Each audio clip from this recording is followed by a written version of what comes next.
Hi everyone, welcome to It's Time. We're doing our 10 Minutes With series, and right now I've got Russ Avery with me. Russ is the co-founder of Elodie, which is a sustainability and creative comms agency. Russ, how are you doing? I'm really good, thanks. How are Yeah, you? doing well. Yeah, doing very well. Thank you.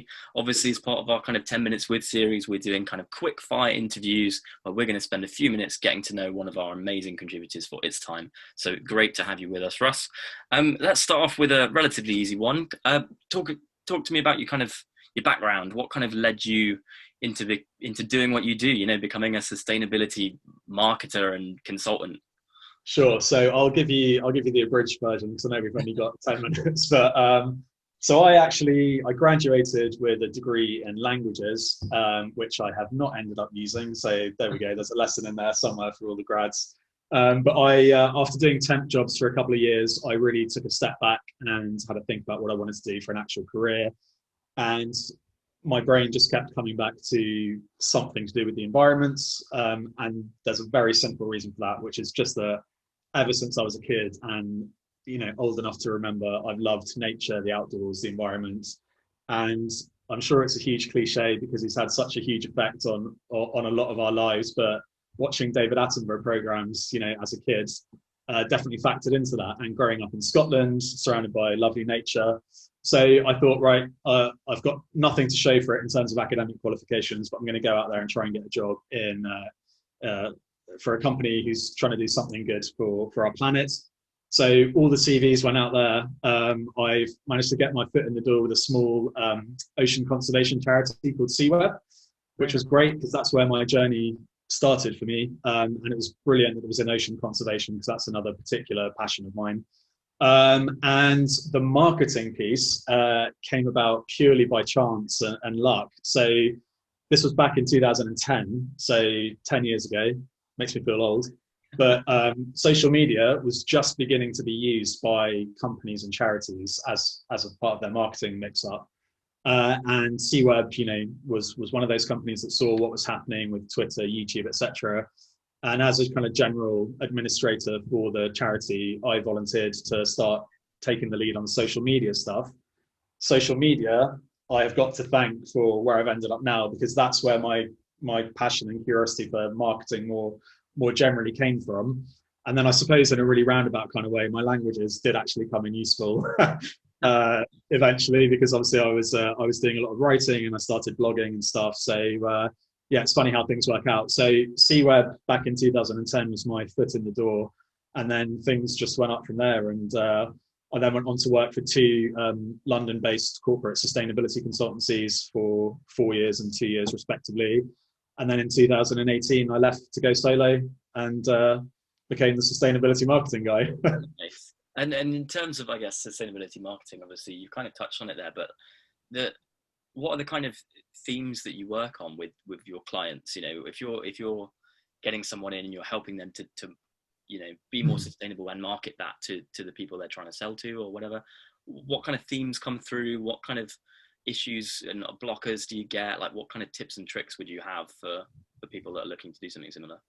Sure. So a question in multiple parts. Let me try and remember the first bit. So basically, it's a good question because people get confused actually when they hear sustainability marketing. So I do all the different things that any other marketer does. It's just I focus on doing them for brands that put planet and purpose above profit, right? So I'm helping to put these companies on the map to communicate their offerings more effectively so that they can win more work and therefore do more of the planet positive work that they do. So in terms of the actual marketing mix up, I'm doing what a lot of other marketers are doing. It's just the sector and the brands that I choose to do it for.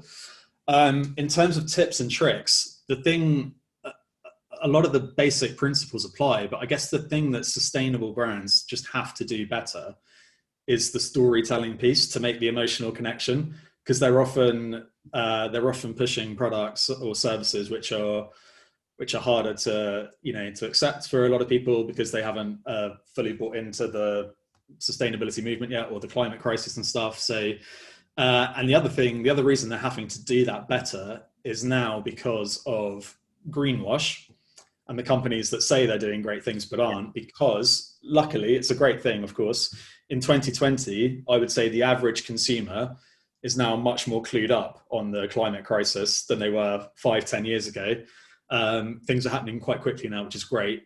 So so the average consumer is now able to spot greenwash better. So these companies have got to be telling really good stories, making the emotional connection, and more importantly, showing that amazing authenticity and transparency that people are now looking for, because otherwise they'll be spotted for it, they'll be called out for it. And yeah, so it's actually, it's a great thing. And I love, I think you do get to be more creative in your kind of efforts, because, a lot of these companies do have better stories to tell. And they did start because the founder was, really passionate about the subject matter. So it's really fun. I think it's something actually that has come through a lot with organizing It's Time, actually, is that aspect, that dimension of, if you are really, really passionate about something like this, putting your sustainable company together, sustainable products together, that passion and that belief is such an amplifier for everything else, all of your kind of competencies and skills that you've got. It's such an amplifier to really believe in what you do, that, and it's infectious as well, isn't it? I think, Totally. It's really and I think you're right as well. I think it's one of those things where it's almost as if the trap that some organizations will fall into is they'll say, yeah, my product is the same as a previous product, but it's sustainable, kind of thing. And fine, but that's not compelling, as you say. It's not a kind of, there's no emotional connection there. And that's a really, really key thing that I think that 100%. So when you hear the brand that is kind of the genuinely sustainable brand, as opposed to the brand that's been around for 50 years who's now trying to jump on the bandwagon, you can generally A, spot it really easily, and then B, when if they've done their marketing well, which is something I help with, and you click on the about page of their website, for example, and you see that story maybe by the founder and why they set up, and you mentioned values earlier.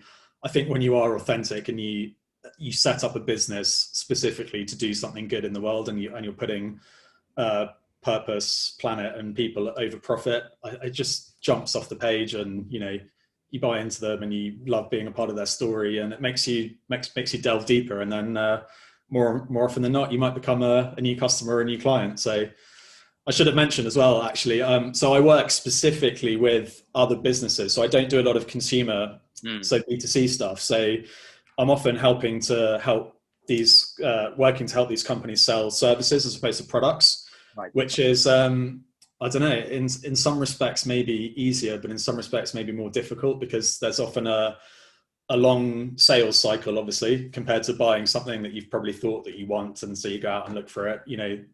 That these guys are, sustainability consultancies, for example, who are selling corporate sustainability consulting services. So and again, there's an increasing number of them out there, which is good because it's a sign of a healthy market.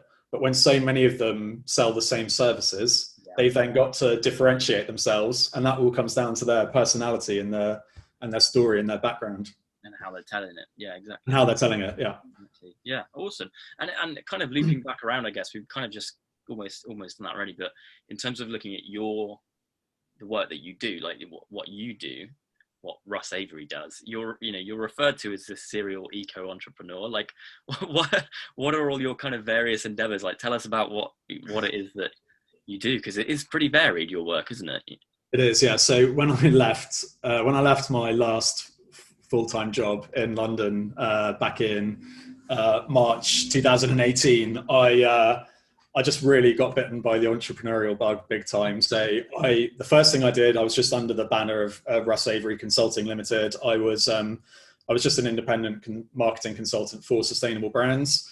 I'm trying to think what the first kind of side hustle was. I think it was an app called Happy Orangutan was the first thing I was involved with. So two friends and I, it's a classic story, chatting over a pint in the pub, and we got talking about palm oil and orangutans.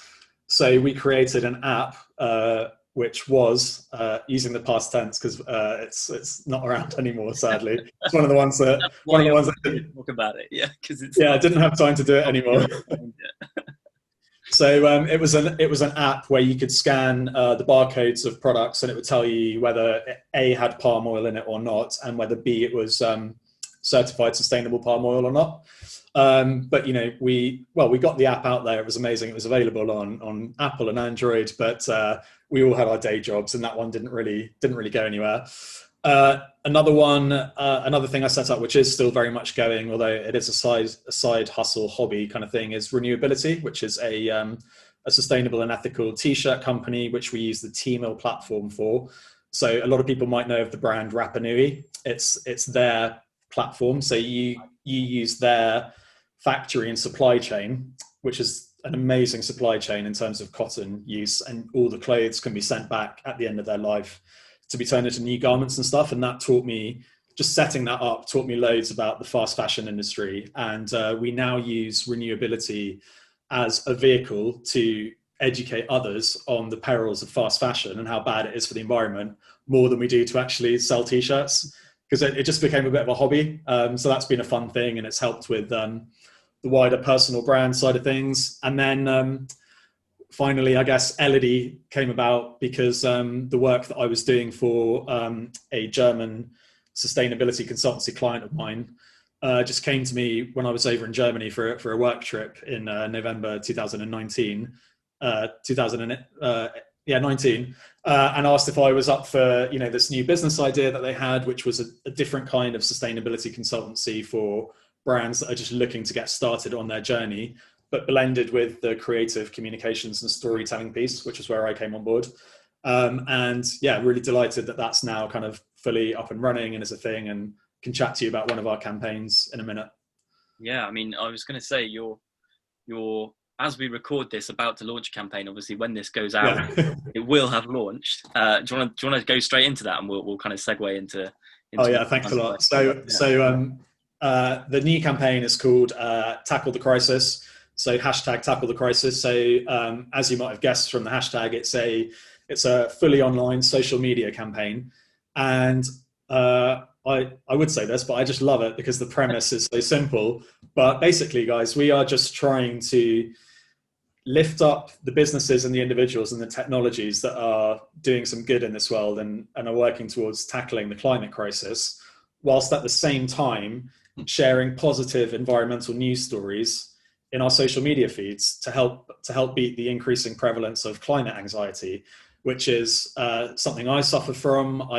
Like many, it goes in peaks and troughs, but you know, some weeks I'm really quite down with it, because you know, as you said yourself, when we work in the sector, it's in your face all day, every day. So yeah, it's exposure. There's nothing really that you can compare it to, is there? Like, no, I don't think so. Major comparisons that people make is, you know, it's a war kind of thing, and you know, in some ways that's a helpful analogy, in some ways it isn't. But yeah, this existential thing hanging over us all the time is quite unique and it is a challenge, isn't it? Yeah, I think it is. It's we've never faced anything like it, and you know, some weeks like I said, I'm much more down and feeling a bit pessimistic about things. But you step back and you realise that, well, actually, more often than not, our news and our social media feeds are full of all the bad news. You know, the world's on fire, the Amazon's burning. You know, all these terrible things that are going on, and we're not for a minute saying that it's not good to read that news, because that's helping people clue themselves up as to what's actually happening in the world. But what we're saying is there is loads of good stuff happening out there as well, loads of good stuff, but people aren't as quick to share that as they are the bad news. So we're trying to encourage people to share the good news with the aim of achieving those two things at once. So promoting businesses that are doing good in the world so that more people learn about them and get to know what they're up to, and helping to kind of maybe keep that climate anxiety at bay for another day, you know? And my final question of our kind of, you know, quick fire interview that we're doing right now was going to kind of follow on from that, I guess, was related to obviously the theme of It's Time. If there's one kind of climate positive thing that people can do that you can suggest to the people that are watching this, is it related to that, or what would you say to them to take away from this?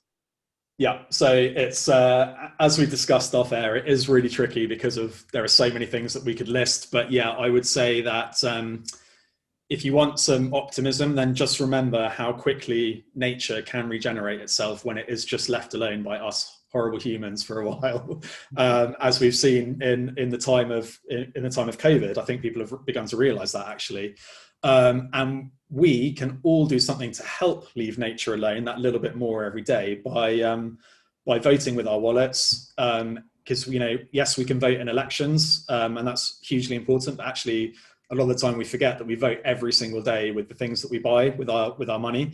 So we can vote with our wallets by choosing to buy more sustainable goods, but also just consume less, I guess, is my main one, and generally is, because consuming less in all areas is going to alleviate pressure on the planet and the natural world. Amazing. Well, what a fantastic insight. Thanks so much, Russ, for joining me on this. I know obviously we've had quite a few of these conversations this week, but such a pleasure to kind of share all of this with everybody. I know. Thank you so much for having me. It's been great to chat. Amazing. Well, everybody, that was 10 minutes with Russ Avery. Thanks so much for tuning in.